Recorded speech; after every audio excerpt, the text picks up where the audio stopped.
Welcome to another exciting educational video brought to you by Vision Concept Academy. Today we'll be looking at organization of life, and here we'll see key definitions and concepts. What is organization of life? Then levels of organization in order. We'll look at examples to understand each level in plants and animals, types of cells, and important experiments and observations. We'll also see for that of animals. Okay, so sit tight and enjoy the video. If you are not yet subscribed to our channel, kindly subscribe to our channel so that you would get the content as it is being released. So we start off. What is organization of life? So the organization of life refers to how living things are structured in hierarchical order, from simple to complex, so that they can perform life process efficiently. So in biology, you have the levels of biological organization. Okay, organization. That's in order. So let's just be clear that it's in order, a particular order. So for example, I have my level here. Here I have the level, and we'll now be seeing the corresponding. Okay, let me take this way. I need more space here. Sorry about this. Okay, so we'll now be seeing the corresponding description. Okay, so at the cell level, the first one is cell. So at the cell level, this is the basic unit of life. So this is the basic unit of life. So that is the basic unit of life. So all organisms will have a cell. All organisms are made up of cells. So this is the first level. So after that, I have the tissue. So inside the tissue, you have cells, of course. So this is just group of similar cells.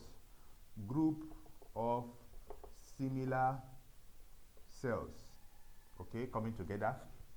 Okay, working together, of course. So they will have their common objective or common function. Then the third level is the organ. So the organ is structured, made of different tissues working together. You see the order now? So have organ. So this is structure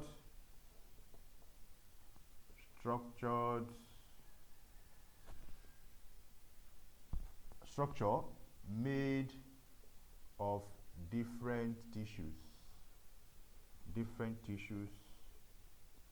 working together. Okay, after the organs, we now have the system. So system, here you have group of organs working together to perform a function. Group of organs working together to perform a function. And finally, you have the organism. That's the organism. I like to call it organism. But organism is the name. A complete living individual capable of all life process. A complete living individual capable of all life process. So you see how the thing stemmed from the list: tissue, cell, tissue, organ, system, organism. Okay. Also, you need to also get a mnemonic for this, but this is simple enough. CTOSO. You can say CTOSO. To remember, CTOSO. CTOSO is a mnemonic I would like to use to represent this particular levels of biological organization, from cell to tissue to organs to system to the organism. Okay, so how do we understand? For example, let me just walk us through examples to understanding each level. So I will do that for plants and I'll do that for animals. So let me just quickly take this off. So we just see it together.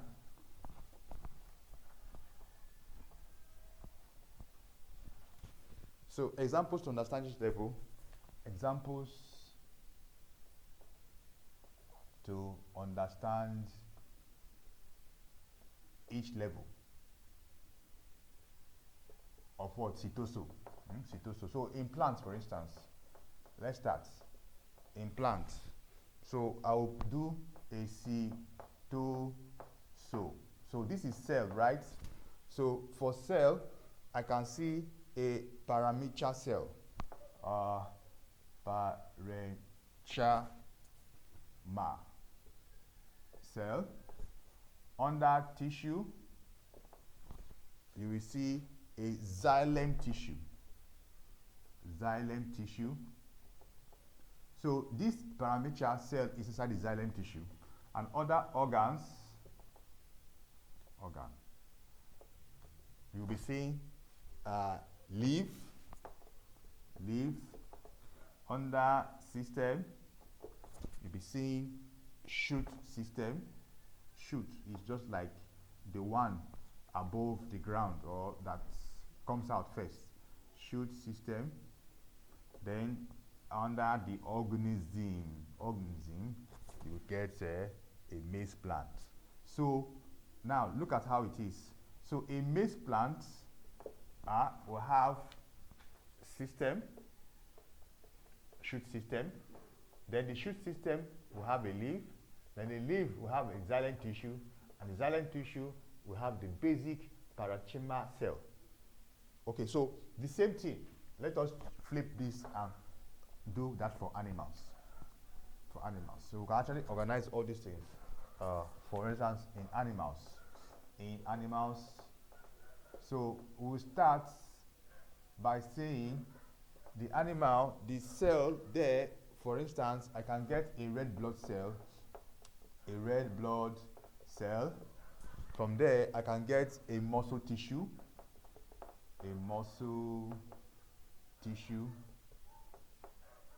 Okay.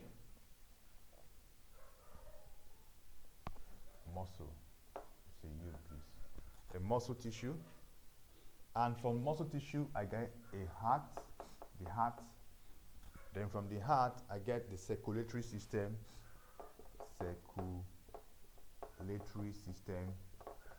Then from there, I get the goat. So the goat is the general organism. The goat has a circulatory system, and the circulatory system also, you will have a heart organ inside of it, and from the heart organ, there's a muscle tissue that is in the heart, and in that muscle tissue, you can have a red blood cell. So this is very interesting. Types of cells could include unicellular organisms.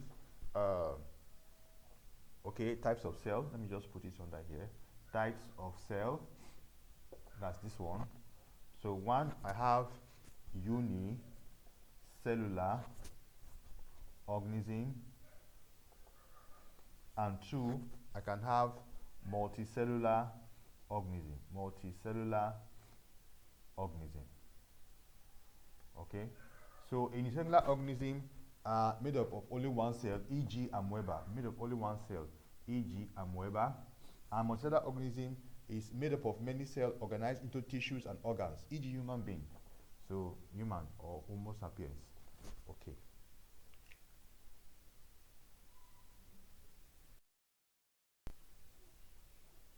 Okay, so on the board is a sample representation of plant cell and animal cell.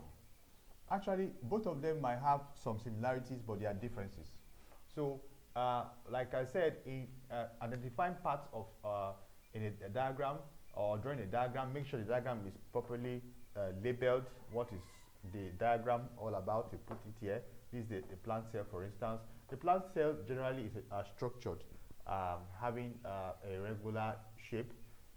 There's also a nucleus in a plant cell and a nucleolus.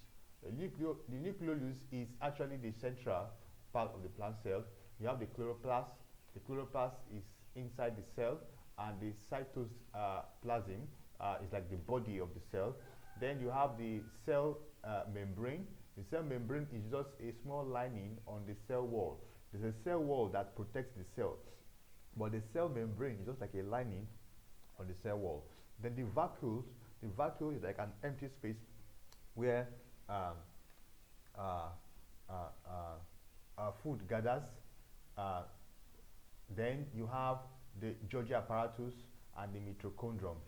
Okay, so the animal cell also has the central nucleolus and the nucleus.